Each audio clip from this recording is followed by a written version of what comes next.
सबका अपना अपना अंतःकरण है, सबकी अपनी एक स्थिति है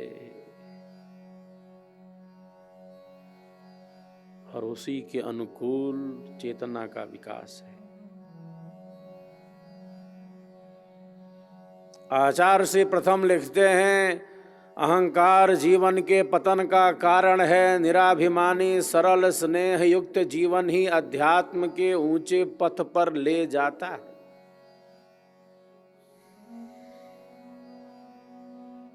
निराभिमानिता कैसे हो? नहीं तो हमारा जो कार्य है वह बंधन में ले जाने वाला होगा। कार्य वही है, हमारी दृष्टि क्या है वहीं पर कर्म है, वहीं पर सेवा भी है।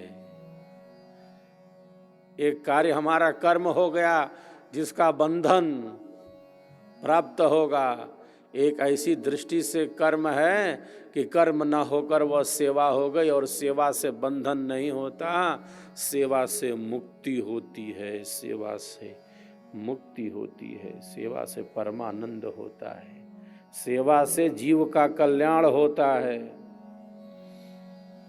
सेवा में कोई अहंकार नहीं है, सेवा में कोई अहम नहीं है, मैं तू यह वह नहीं है। सहजता है, सरसता है, सरलता है, स्वाभाविकता है, वास्तविकता है सेवा में। सेवा कोई कर्म नहीं है, सेवा कर्म और बंधन से रहित है। यह मुक्ति देने वाली है, ये परमानंद में स्थित करने वाली है। ये सहजता है, ये सरसता है, ये सरलता है, ये स्वाभाविकता है, यह अहंकार से निवृत्ति है। मैं और मेरा से ऊपर ले जाती है सेवा। ये यज्ञ भाव है, ये त्याग भाव है, ये समर्पण भाव है। मेरा मुझ में कुछ नहीं, मेरा मुझ में कुछ नहीं, जो कुछ है सो तोर, तेरा तुझको सौंपते क्या लागे है मोह।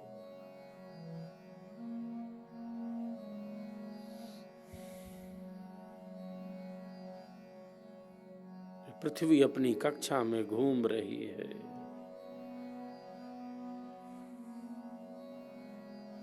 अपनी कक्षा में घूम रही है, निरंतर घूम रही है। ये सूर्य देव हमारे लिए कार्य कर रहे हैं, चंद्र देव कार्य कर रहे हैं, ये पेड़ पौधे, ये पहाड़, ये नदियां, ये जंगल और ये पर्वत हमारा आपका जीवन सृष्टि में सतत गतिमान रहे।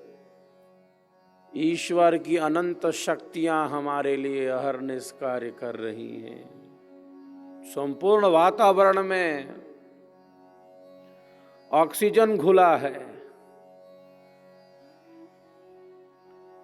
हमें क्या करना है? सहज रूप में प्राप्त है। ईश्वर की अनंत शक्तियां निरंतर हमारे लिए कार्य कर रही हैं।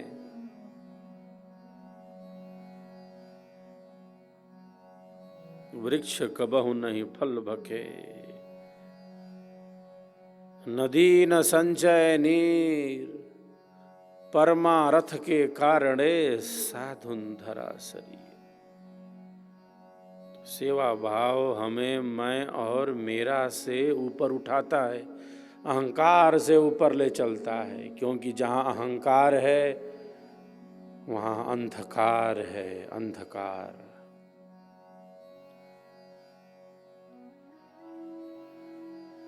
केवल अहंकार नहीं है, वहाँ अंधकार है। अंधेरी रात में अकेले चलता हुआ व्यक्ति सामने सूखे पेड़ को भूत समझ लेता है कि सामने भूत खड़ा है। सूखे पेड़ को अंधेरी रात में अकेले चलता व्यक्ति सूखे पेड़ को ठूंठ को भूत समझ लेता है। जहाँ अंधेरा है, केवल अंधेरा ही है क्या, वहाँ भय है। अंधेरा रहता केवल तो चलो अंधेरा है, अंधेरा अकेले नहीं है, अंधेरे के साथ भय है, अंधेरे के साथ भ्रांतियां हैं, वहाँ संशय है, वहाँ झूठ है, वहाँ असत्य है। केवल अंधेरा नहीं है, वहाँ भय है, वहाँ भ्रांति है, वहाँ संशय है। जहाँ अहंकार है, केवल अहंकार है, वहाँ ईर्ष्या है, द्वेष है, एक दूसरे से घृणा की भावना है। मैं तू यह वह है, प्रेम का अभाव है वहाँ। सबके भीतर वही है, इस दृष्टि का अभाव है वहाँ। अंतःकरण जैसा भी हो, हमारी दृष्टि आंतरिक हो। जैसे व्यापकता में सब चीजें प्रत्यक्ष हो जाती हैं, सूर्य के प्रकाश में, चमकते हुए सूर्य के प्रकाश में सब वस्तुएं प्रत्यक्ष हो जाती हैं। वैसे ही ब्रह्म विद्या के ज्ञान में, स्वरवेद के आलोक में जीवन के समस्त भेद स्पष्ट हो जाते हैं, प्रकट हो जाते हैं। एक साधक विवेकी हो जाता है, वो ज्ञानी भक्त होता है, ज्ञानी भक्त होता है।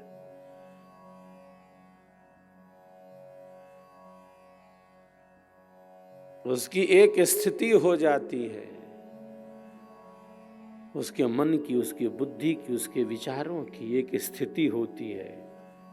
और जो स्थिति है उसमें स्थित है, वो सदैव उससे आगे बढ़ने की कोशिश कर रहा है। उसका एक मंडल है, अपने मंडल से नीचे नहीं आ सकता।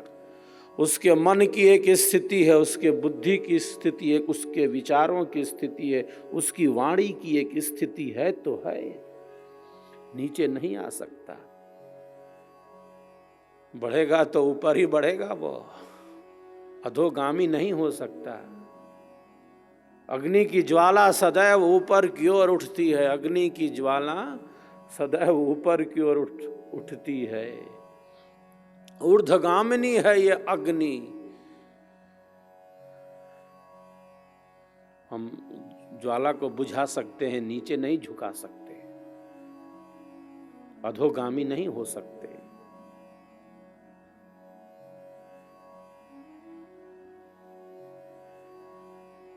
साधक की एक स्थिति है, उसके मन की, उसकी बुद्धि की, उसके विचारों की, सदैव उसमें स्थित है। और केवल स्थिति नहीं है उसमें, आगे की भूमियों में क्रमशः वह स्थित हो रहा है। जहां है वहां है, आगे के मार्ग की तलाश में है। ऐसा साधक है जो समुद्र की भांति गंभीर है, वो धीर है, वो वीर है, वो गंभीर है।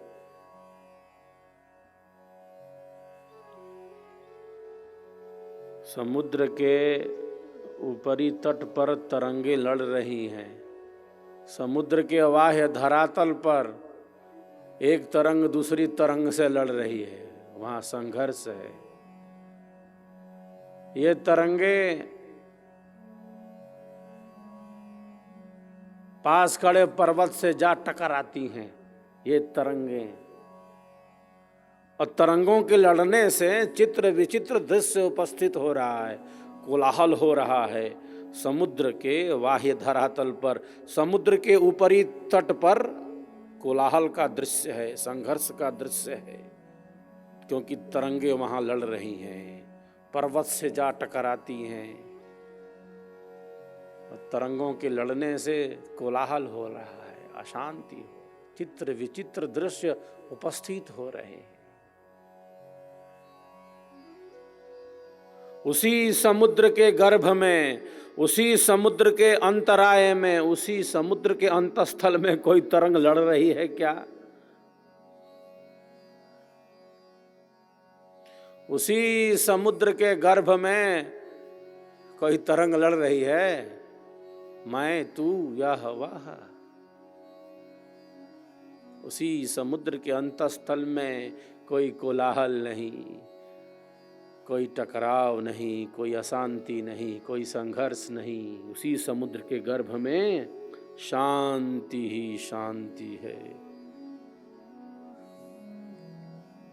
स्थिरता है, सहजता है, सरसता है, सरलता है, स्वाभाविकता है।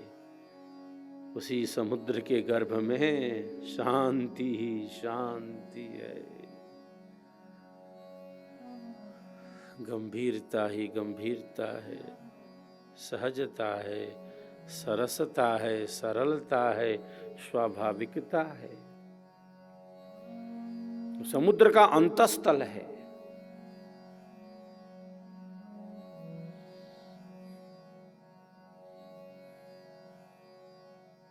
हमें जीवन की वास्तविकता का अनुभव हो, क्योंकि जीवन का आधार परमात्मा है, जो आनंदमय है, शांतिमय है, प्रकाश स्वरूप है। कोई हताशा, निराशा, कुंठा, अवसाद हमें घेर न ले। कोई हताशा, निराशा, कुंठा, अवसाद हमें घेर न ले। जीवन आनंददायी बने।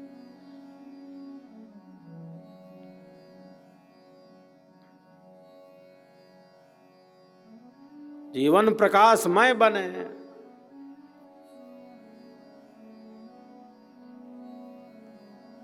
क्योंकि जीवन और सत्य दो है नहीं, हम जीवन कहें या सत्य कहें,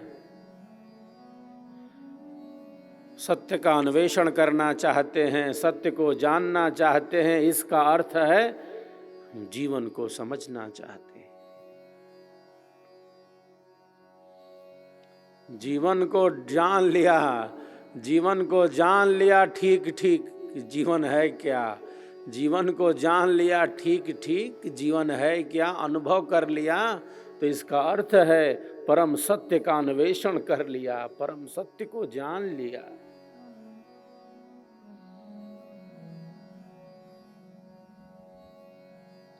क्योंकि जीवन और सत्य दो नहीं, हम जीवन कहें या सत्य कहें,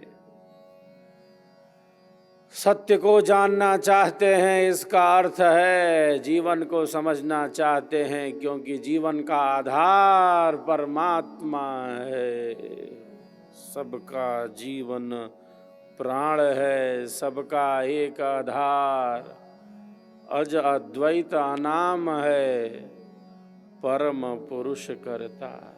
प्राणों का प्राण वही है, श्वासों का श्वास वही है,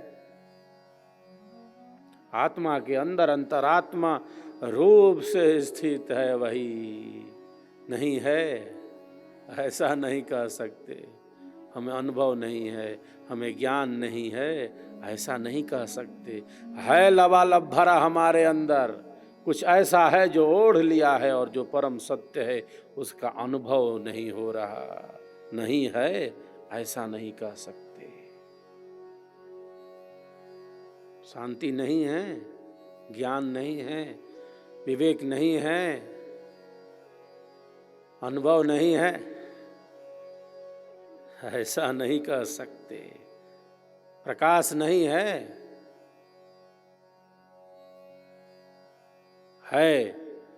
नहीं है ऐसा नहीं कह सकते।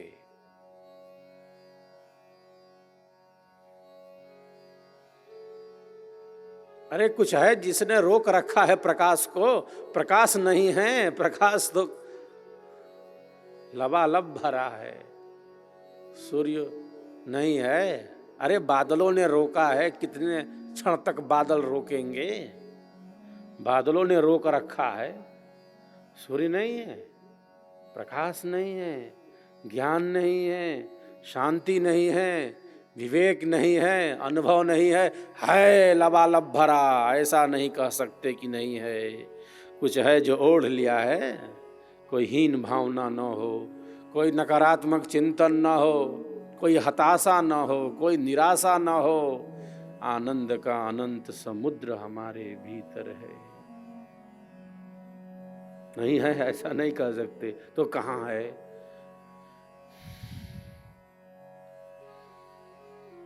नहीं है तो कहाँ है?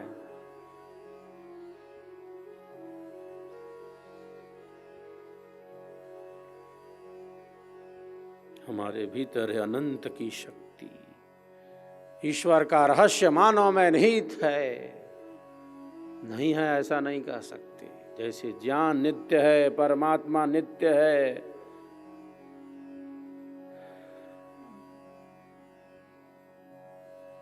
जो है उसका अनुभव,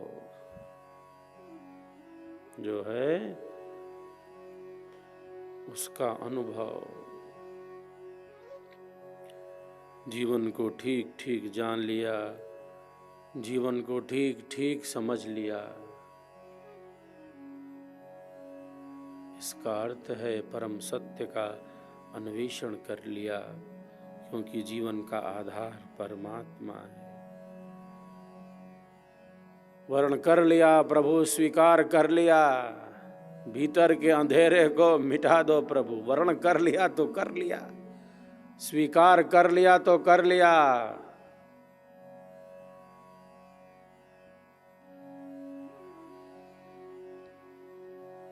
भीतर के अंधेरे को मिटा दो,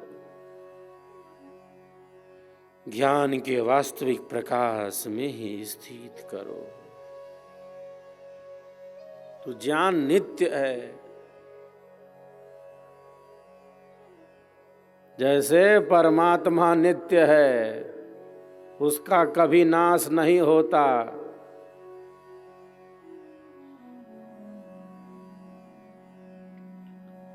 सृष्टि प्रलय में भी चली जाए तो ज्ञान योनि परमात्मा अपने स्वरूप से विद्यमान है। वो लुप्त हो सकता है, वो गुप्त हो सकता है नहीं ऐसा नहीं है। वो लुप्त हो सकता है, वो गुप्त हो सकता है। तो जो गुप्त है, जो लुप्त है, जो सुप्त है, जो बंधन में है वो मुक्त हो सकता है, जो सुप्त है वो जागृत हो सकता है, जो लुप्त है वो प्रकट हो सकता है, वो प्रकट हो सकता है। हमारे पास ऐसा सामर्थ्य है।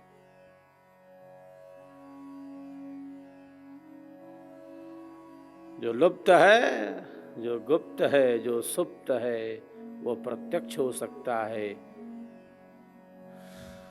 प्रकट हो सकता है, अनुभव में आ सकता है नहीं ऐसा नहीं कह सकते। साधक हताशा निराशा में न रहे, उत्साह बना रहे। धैर्य प्रथम लक्षण है धर्म का। धृति क्षमा दमोस्तेयम शौचम इंद्रिय निग्रह धीर विद्या सत्यम अक्रोधो दशकम धर्म लक्षणम। अधीर न हो। अनादिकाल से आत्मा शुभाशुभ कर्मों को करता हुआ इस संसार सागर में है। अनादिकाल से आत्मा शुभाशुभ कर्मों को करता हुआ इस संसार सागर में है।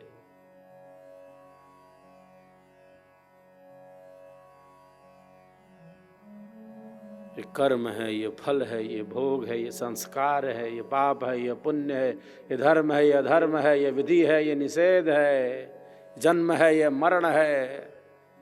चक्र चल रहा है, चक्र चल रहा है। अनादिकाल से आत्मा इस संसार सागर में है।